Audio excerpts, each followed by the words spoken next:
Hi everyone, hope you are doing well. In the last video, we have seen how we can create a horizontal list. So we have three categories like lazy horizontal list, lazy grid list, and lazy staggered grid list. So in this video, we will see how we can create a vertical list. In the vertical list, the elements are arranged in the column fashion. So we will follow the same approach. First, we will create one function here.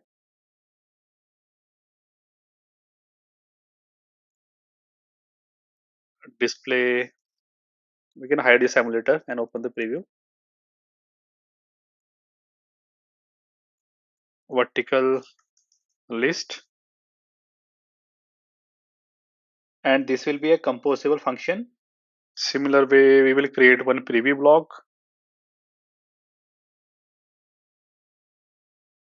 and call it preview vertical list, and here it will be vertical list.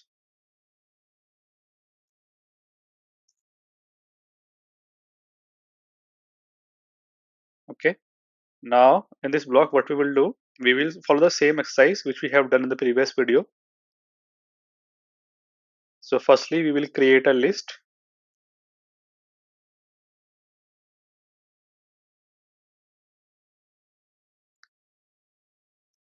Okay, now we have list. Now we will use lazy column here, lazy.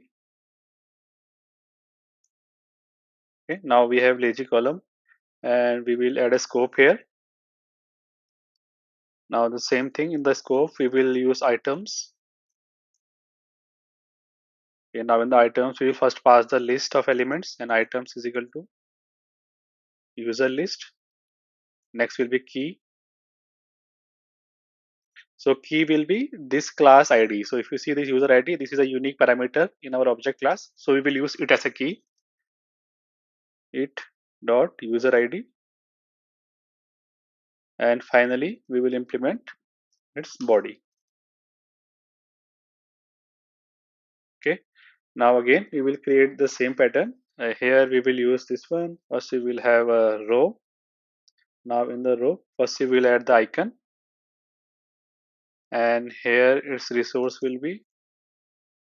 So in this scope, you can see it referred to the current object. Okay. So we will use it dot user image.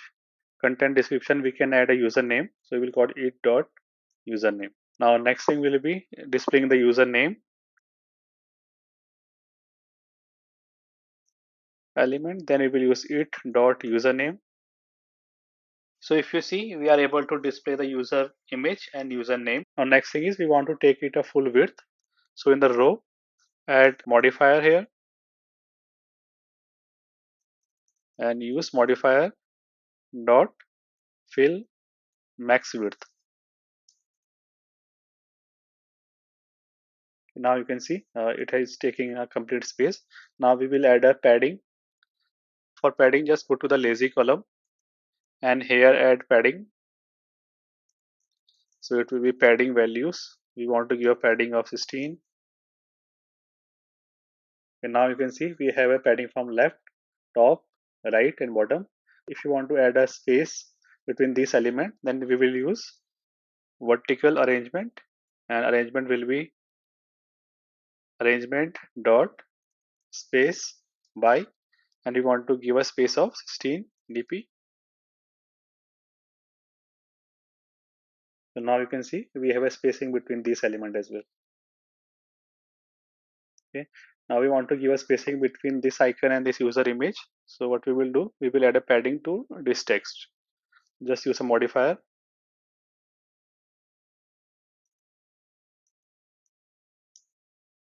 and here we will say the padding of 8 dp. To improve the appearance, we will just use card view. Now in the card we can move these contents. Now you can see we have this card and icons and images. So next thing what we will do, we will add a padding. So for this content, these elements should have padding. We can add a padding here, padding, and padding will be 16 dp. If you notice, there is alignment issue between icon and text. So now what we will do, we will just adjust this alignment to the center vertical. So here just use vertical alignment, and here it will be alignment dot center vertically. So now you can see the content is centrally aligned. So similar way, we have this list of items. We can even add individual items here as well. So in this lazy list scope, just use item. Now in the item, let's say I create a title for this section, and here I will call it team list. Okay. Now similar way, we can add a footer. So just copy this line, and this one is item. So here we will paste. So we will say for 2024. Now we can just verify this on device. So we will just go to vertical list preview block and just click on this one and run it.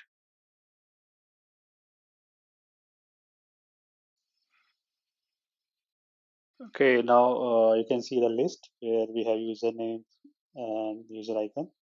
We can see the footer section, this one for 2024, and here we can see team list. Okay, so there is one more thing. We can even use a sticky header here. So sticky header is default supported. So create a sticky header. We need to sort this list in the alphabetical order.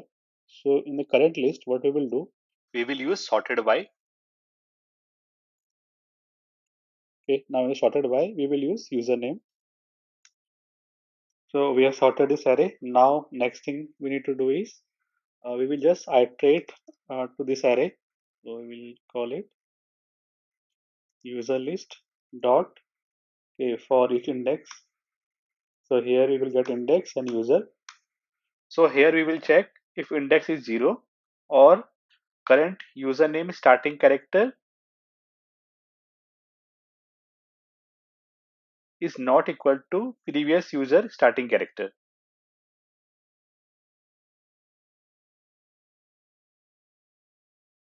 So in this case, we want to add a sticky header. So we'll use sticky header. Again, sticky header is experimental, so we need to annotate it. Okay. Now in this sticky header, we will add a text. Now this text will contain the starting character. We will say user dot username dot first. So here we are displaying the character. We are receiving this error because here we need to pass string. Okay, but this is a character. So what we will do, we will just do concatenation here. Okay, now we are displaying the header. Now next thing is we need to display the item. So we will call it item. So as we are already doing the iteration, so we don't need to use items. So we can directly add an item here. Okay, and a separate function for this part. Say it card user list item. Okay, and here we will just copy this line and paste it here, and we will directly pass a user. Okay, so we can comment this code. Okay, now we can just verify. Now if you see is the character A, and then we have D, H, K, M, and P.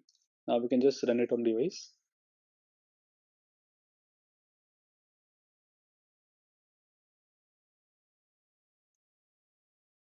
We will just try to scroll it. If you see here, the header got stick. If you notice, there is no background for these sticky headers, so we'll just try to add a background. Modifier dot background. We will give it a color dot white for now. White, and add a padding of 16 dp. Now we will just verify.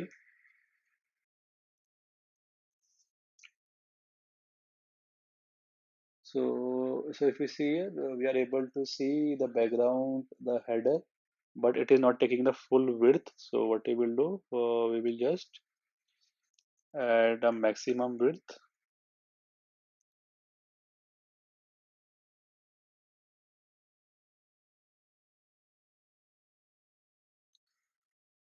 Okay, now you can see we have this header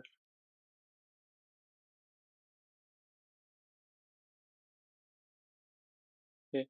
Now what we can do, we can even optimize this code. Now in this item, we will add key as user dot user ID. So this way, this component will not be recreated because we have defined a key and this key is unique. So it will help the Compose framework to increase the performance. Now we will just verify. If you have seen on the WhatsApp, like whenever we scroll the list and there was one button appears, by clicking on this button, we will reach to the end of the chat. So we can do the same here as well. So we will use a floating action button with a style of small to replicate the same.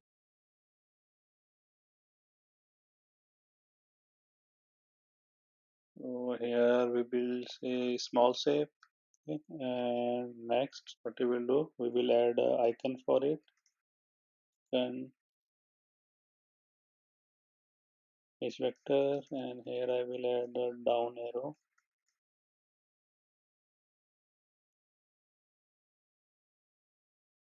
And then description will be scroll to bottom.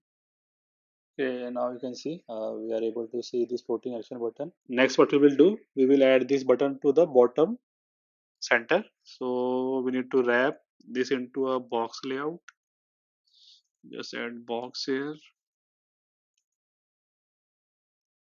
Now in the box, move this lazy column. Similar way, move this floating action button. Now here we will need to add modifier, and we will align this one modifier. We need to align it bottom center. Okay, now if you see this button just touch the bottom. So what we will do, we will just add a padding to this button. Padding will be 16 dp. Okay, now you see we have this padding part. We have one more issue. This floating action button is hiding the content of the last element. So what we will do on this lazy column, we will add a padding bottom to 64.dp, and we need to update other padding also. So start will be 16 dp and is equal to 16, top is equal to 16.dp.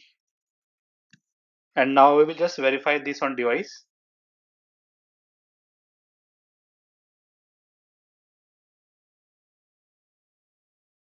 We have this proper spacing from the bottom. Now we want to maintain the visibility of this button. Only when we reach at the bottom, then it will be visible. So for that, we need to use state. So we will just copy the state from the previous one. Okay, and we will paste it here and define state for this lazy column.